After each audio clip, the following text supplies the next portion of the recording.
আসসালামু আলাইকুম সুপ্রিয় শিক্ষার্থী ১০তম বিসিএস এর আমাদের এখানে আমরা গত লেকচার টিউটোরিয়ালে করছিলাম কি ১ থেকে ১০ পর্যন্ত প্রশ্নগুলো সলভ করছি। তো আমি এই পর্বে আলোচনা করব ৩টা কোশ্চেন সলভ করব, খুবই ইম্পর্টেন্ট ৩টা কোশ্চেন। ওকে, এবং ম্যাথগুলো করে দেওয়ার ট্রাই করব। এখানে আমাদের কি বলা আছে দেখুন, সরল সুদের হার শতকরা কত টাকা হলে, সরল সুদের হার ওকে শতকরা কত টাকা হলে যে কোনো মূলধন ৮ বছরে সুদে আসলে ৩ গুণ হবে। আমাদের কিন্তু সরল সুদের হারটা বের করতে বলছে, মানে আমাদের আর এর মানটা বের করতে বলছে এখানে। হ্যাঁ, তো সরল সুদের হার শতকরা কত হলে, কত টাকা হলে মূলধন ৮ বছরে, মূলধন হচ্ছে আমাদের এখানে ৮ বছরে কি হবে, সুদে আসলে ৩ গুণ হবে।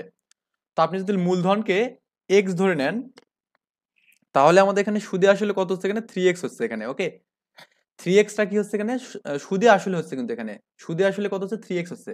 তাহলে সুদ কতটুকু এখানে বলো কিন্তু, সুদ সুদ কিন্তু আমাদের এখানে কত, সুদে আসলে 3x আর হচ্ছে মূলধন কত x, তার মানে কত 2x হচ্ছে। এটা হচ্ছে আমাদের এখানে সুদ আর কি। এখানে হ্যাঁ, সুদ হচ্ছে আমরা এই মানটা পাবো, সুদের মান। আর আমাদের এখানে আর এর মানটা বের করতে বলছে, এবং এই 8 কি এখানে, এটা হচ্ছে সময় দেওয়া আছে এখানে, এন এর মান দেওয়া আছে এখানে। আই থিঙ্ক এই বিষয়গুলো বুঝতে পারছেন এখানে। তো আমাদের এই যে আমাদের হারের যে একটা সূত্র আছে, সুদের হার সূত্র হচ্ছে কি, একটু লিখে নেবেন, এটা সুদের হার ইজিক্যাল টু সুদ গুণন কত, এখানে 100, আর নিচে কত হবে, আসল বাই আসল গুণন সময়। হ্যাঁ, আসল গুণন এখানে সময়।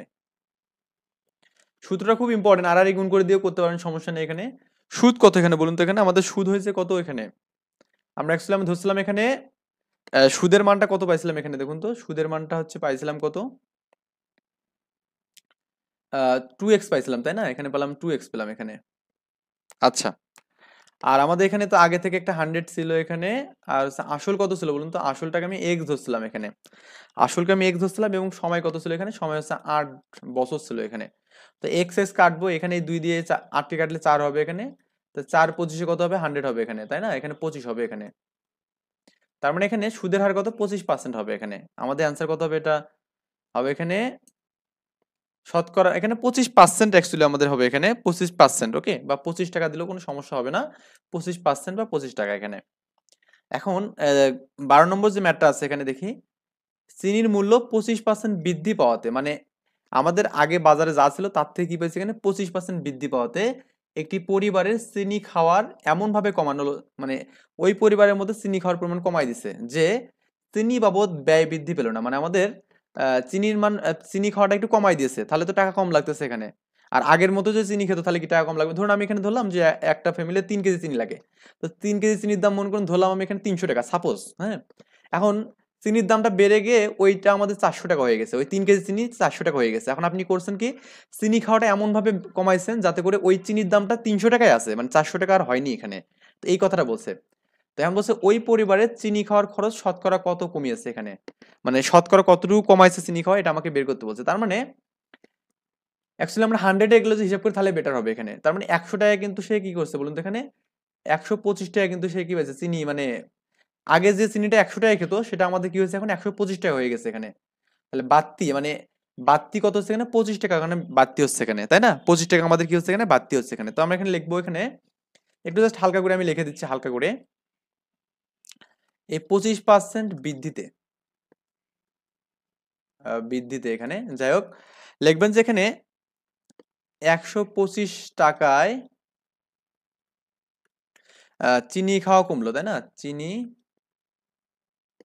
এটা লেখাটা অত বেশি খারাপ, মানে অত ভালো হচ্ছে না আর কি, খাওয়া কমে কত বলুন তো, এখানে 125 টাকায় তার চিনি খাওয়া কমতেছে কত টাকা, 25 টাকা কমতেছে। তার মানে এখানে 125 টাকা সে তার লাগতেছে এখন বাড়ার ফলে, আর আগে খাইতো কত, 100 টাকায়। তাহলে 100 টাকায় কত টাকা মানে হচ্ছে বলুন তো, এখানে এখানে 25 টাকা সে কি করছে এখানে, কমাইছে এখানে। তার মানে 125 টাকার জন্য সে কি করছে, 25 টাকা চিনি খাওয়া কমাই দিয়েছে এখানে। কারণ আগে যে চিনিটা খেতে 100 টাকা লাগতো, 25% বৃদ্ধি হওয়ার ফলে ওই চিনিটা খাইতে এখন 125 টাকা লাগতেছে। তার মানে 25 টাকা সে কিন্তু 125 টাকা কমাই দিয়েছে এখানে, তাই না। তাহলে 25 টাকা সে কমাইছে কি, 125 টাকা কমাইছে। 1 টাকায় কত হবে এখানে, 25/কত, 125।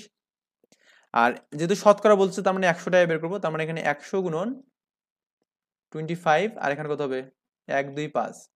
তো এই 25 দিয়ে রেখে যে আমি কাটি তাহলে আমাদের কত হবে এখানে, 5 হবে এখানে, আর 5 বেশি কত, 100 না এখানে। তার মানে 20% সে চিনি খাওয়া কমাইছে এখানে, তাই না? এখানে হচ্ছে 20%। গ নম্বর হবে অ্যান্সার আমাদের, 20% সে চিনি খাওয়া কমাইছে। এরপর হচ্ছে 13 নম্বর যে কোশ্চেনটা আমাদের এখানে x-5 a plus x is equal to এটা দেওয়া আছে। তো এখানে একটু এই যে এক্সেস করা হবে, এখানে এটা মিসিং হয়ে গেছিল। তার মানে এখানে x-5 আছে, এখানে এটা নর্মাল ভাবে হবে a প্লাস এক্স হবে এখানে। আর এখানে কি এক্স স্কোয়ার মাইনাস এখানে 5 এর প্রেস করবো, তার মানে x প্লাস 5 করা যাবে এখানে, x-5 করা যাবে, এই -5 কাটা যাবে, থাকবে এখানে কি a প্লাস এক্স থাকবে, এ পাশে কি থাকবে x প্লাস 5 থাকবে। এই x x কাটলে আমাদের কি হবে এখানে, a ইকুয়াল টু কত 5 হবে এখানে। তো a এর মানটা হচ্ছে 5, এই যে অ্যান্সার এটা, হ্যাঁ এর মান হচ্ছে কত হবে 5 হবে এখানে। আমরা নেক্সট টিউটোরিয়ালে করবো কি, আমাদের এখানে এই আরো এখানে 3-4টার মতো কোশ্চেন আছে, এই কোশ্চেনগুলো আমাদের ইম্পর্টেন্ট। সো আমরা নেক্সট টিউটোরিয়ালে এটা আলোচনা করবো ইনশাল্লাহ।